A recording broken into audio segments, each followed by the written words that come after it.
In 1776, the colonists of the United States of America won independence from Britain. They created a free country that still stood after the War of 1812, but the peace would not last. Tension was arising between the North and South of the United States. The North hated slavery and the South supported it.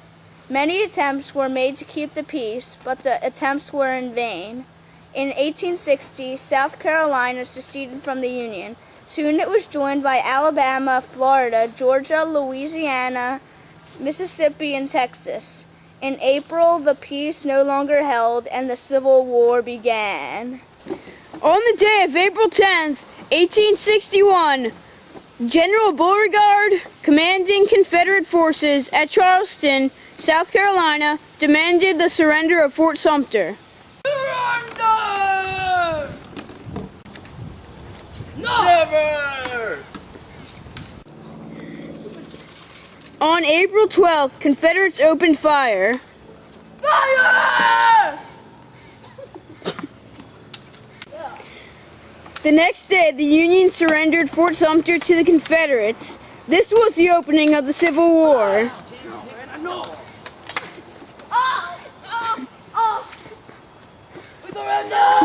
On July 16th, 1861, the first actual battle of the Civil War began at the stream of Bull Run.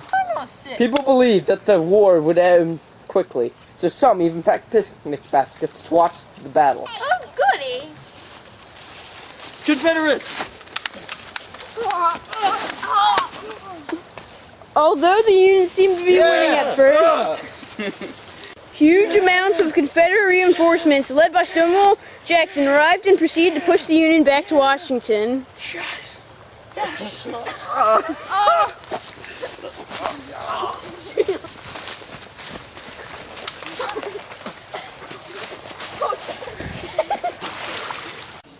During the early Civil War, the North lost many of the battles and had poor generals. However, they were about to get a new hero.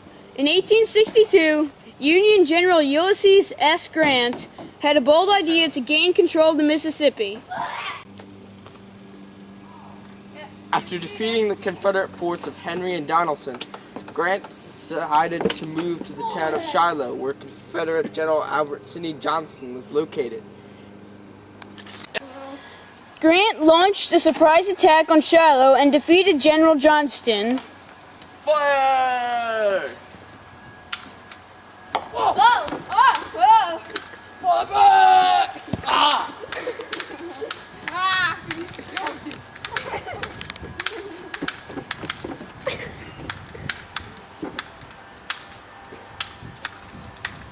Ah!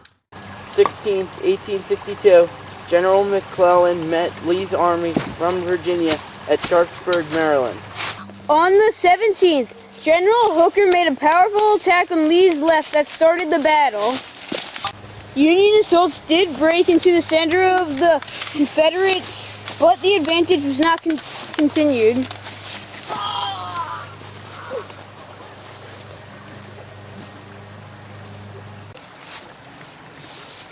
General Burnside later crossed the Antietam Creek and attacked the Confederates' right.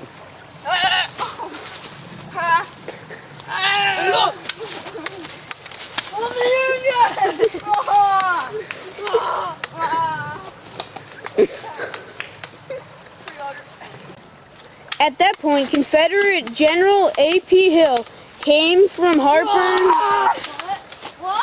Ferry and attacked the Union troops, saving Lee.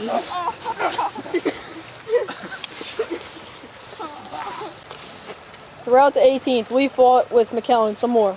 After dark, Lee signaled retreat. This was an inconclusive victory, but this was the bloodiest battle in the Civil War so far.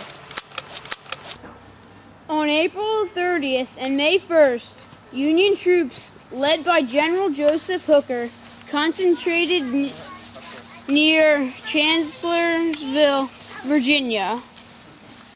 Meanwhile, General Robert E. Lee left the force in Fredericksburg and marched with his army to meet the Federals.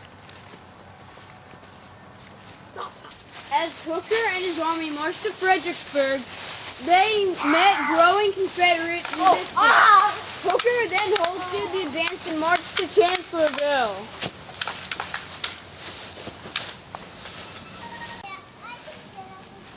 On May 2nd, General Stonewall Jackson directed his troops on the Union troops' left. There was scattered fighting. Later, Jackson rushed forward in a crushing attack that took out a corps. Coming back from a watch, Jackson was fatally wounded by his own men.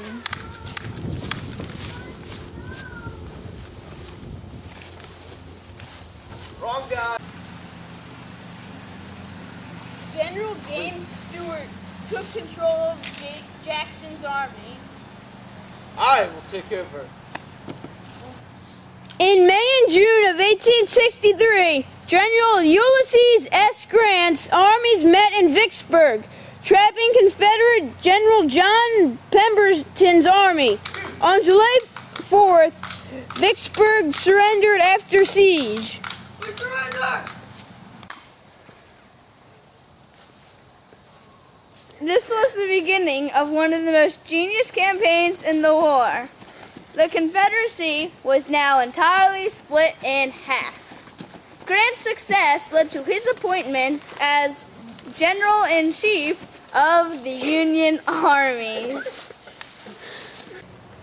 In 1863, the largest battle of the Civil War took place. This was the Battle of Gettysburg. Confederate General Robert E. Lee decided that the South needed to take the offensive side and invade the North. He started by attacking Union General George Meade's army at Gettysburg. Union had the high ground. Fire!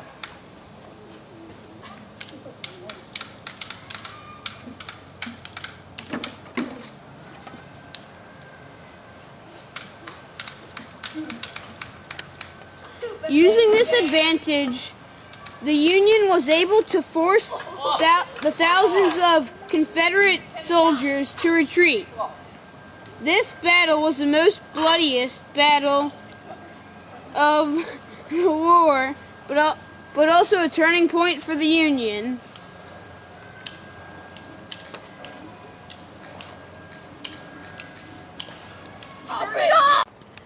On June 15th, 1864, the Battle of Petersburg began.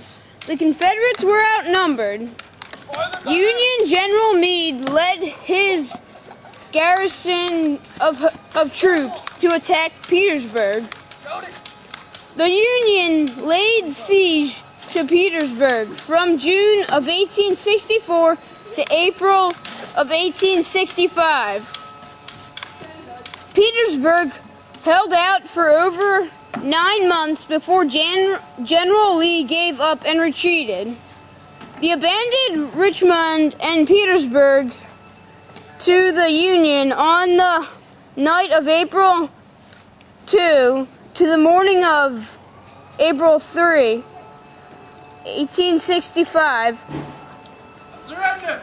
Lee soon surrendered to Grant on April 9, 1865. By May, the rest of the Confederates surrendered and the war was over. Let's go!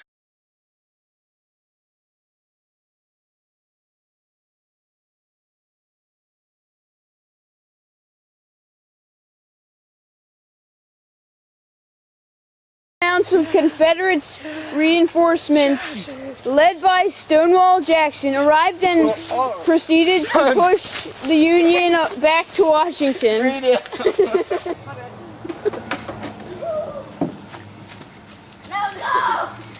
Dude, nothing about it! That's my life!